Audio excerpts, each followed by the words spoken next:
Coucou à tous et à toutes et bienvenue sur l'épisode de ce podcast. Alors avant de commencer, déjà merci à toutes les personnes qui sont abonnées à la chaîne, qui soutiennent, qui écoutent, qui prennent le temps aussi d'écrire des petits commentaires. Vraiment merci à vous. Et si toi t'es là, que tu découvres et que tu sens que ton bien-être devient une priorité pour toi, alors tu peux t'abonner. T'es clairement au bon endroit pour ça. Ici, on parle d'émotions, de relations, de spiritualité, de guérison, mais toujours avec douceur et avec nuance. Et d'ailleurs, si tu te reconnais comme quelqu'un de bienveillant, sensible, peut-être même hypersensible, éveillé, si ta valeur c'est la liberté d'être, alors bienvenue. T'es exactement là où tu dois être. Vraiment, bienvenue sur la chaîne. Aujourd'hui, j'avais envie de vous parler d'un petit truc dont on parle pas assez. Puis en plus, je vois aussi dans mon accompagnement en myosthésie beaucoup de choses changer chez les personnes que j'accompagne. Et ça m'a inspiré cette vidéo. Donc aujourd'hui, si, comme tu l'as vu, c'est les signes que tu es en train de t'apaiser de tes traumas. Alors, même si ça ne ressemble pas du tout à ce que tu t'imaginais, parce que souvent on pense que s'apaiser, je dis bien s'apaiser parce que on entend très souvent la guérison, guérir, on n'est pas malade, on n'est pas des malades, on n'a pas une maladie. S'apaiser, c'est être bien, être stable, être en paix tout le temps. Alors là, non. En réalité, c'est beaucoup plus subtil que ça. Et puis, s'apaiser d'un trauma ou plusieurs traumas, ce n'est pas devenir parfait. C'est apprendre à se sentir en sécurité, là où avant, on ne l'était vraiment pas.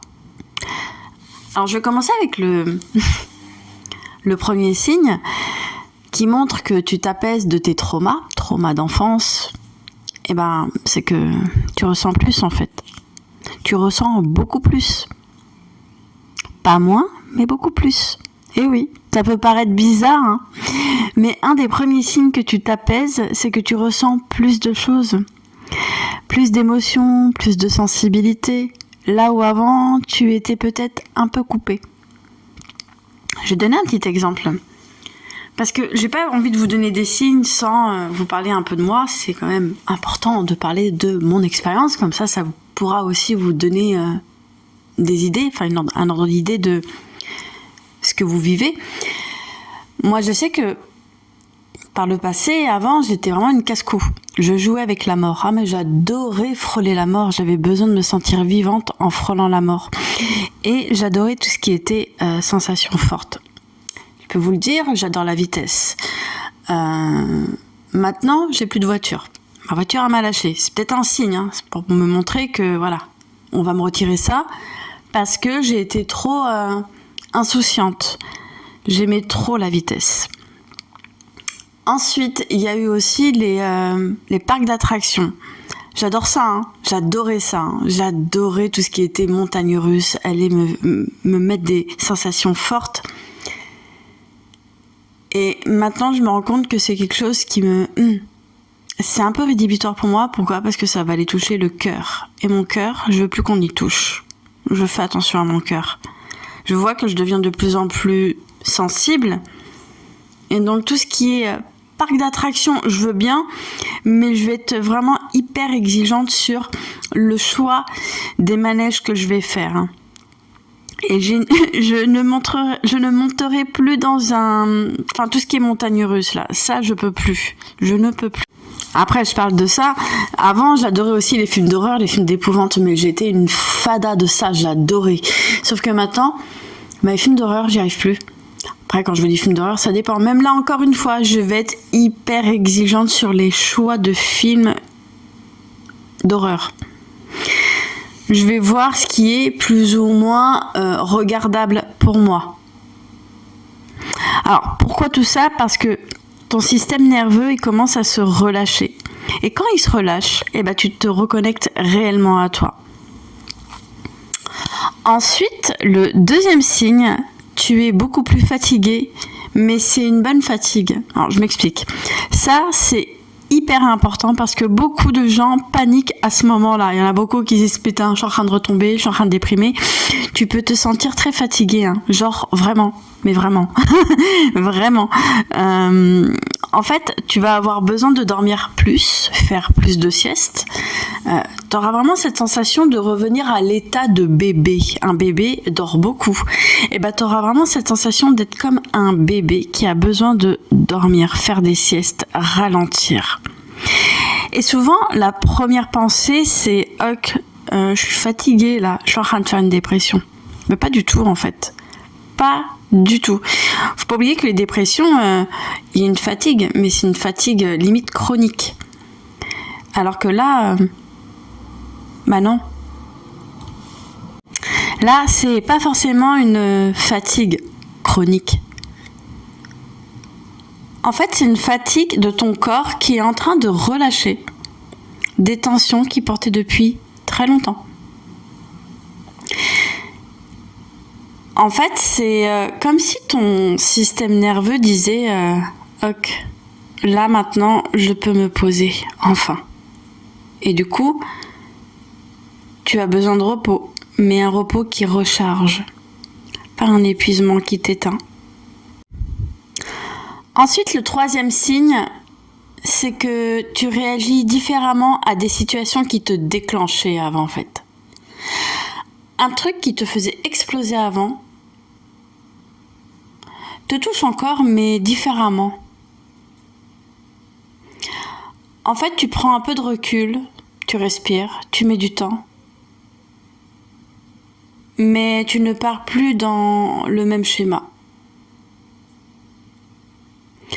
D'ailleurs, j'ai une patiente qui m'a dit un jour en myosthésie, avant, elle me disait dès qu'on ne me répondait pas, je partais en angoisse totale.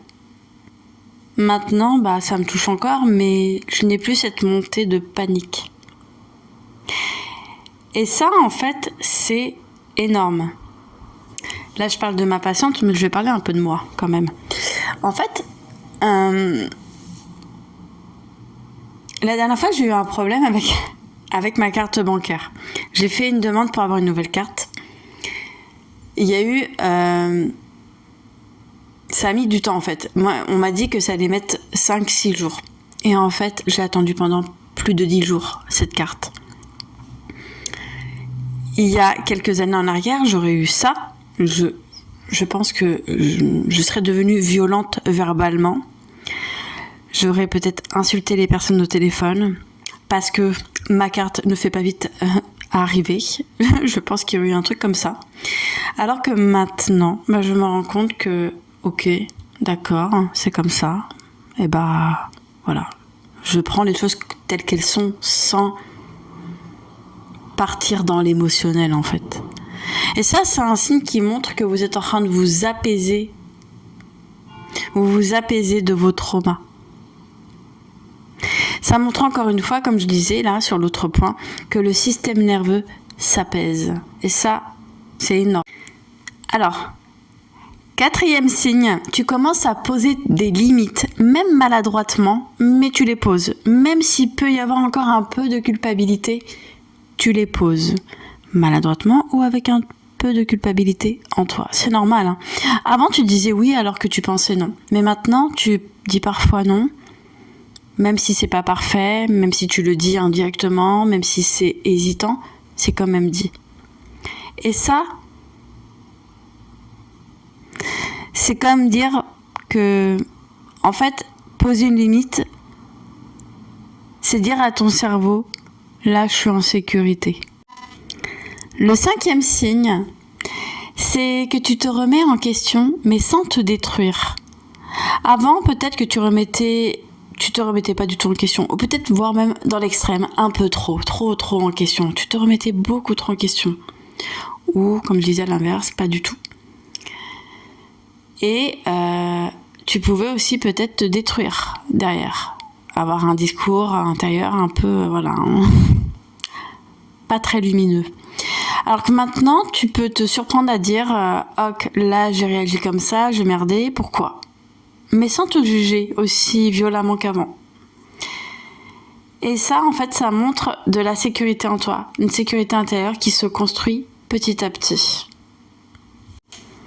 Alors, le 6e et dernier signe, c'est que tu recherches du calme, plus de calme que d'intensité. Avant, tu pouvais être attiré par des relations amicales, voire même amoureuses, très intenses, très instables. Mais maintenant, tu commences à préférer ce qui est simple, ce qui est calme, ce qui est sain. En fait, tu vas analyser tous tes amis, tu vas tous les analyser un par un. Et tu vas voir qui, dans ton entourage, te parle toujours de la même personne. Qui te parle toujours de la même personne? Qui ressasse toujours les mêmes choses? Qui ressasse toujours quand tu parles avec elle ou avec lui? Qui? Et là, tu vas commencer à te dire, moi, je veux pas de ça. Moi, les cancans, les rumeurs, même le fait de ressasser le passé, je veux pas de personne comme ça dans ma vie.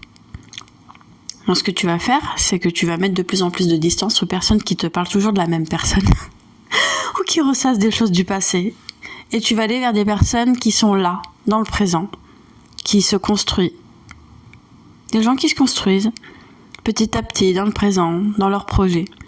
Tu vas être plus attiré par ça.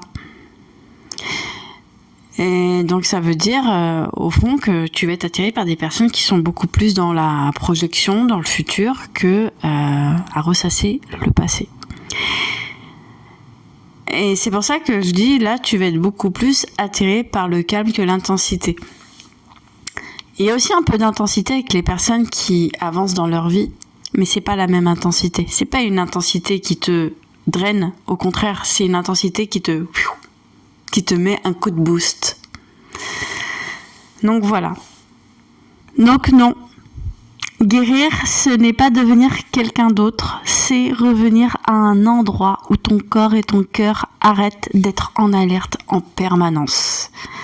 Donc, si tu te reconnais dans certains de ces signes que j'ai évoqués dans la vidéo, même un seul, c'est que quelque chose en toi est déjà en train de bouger.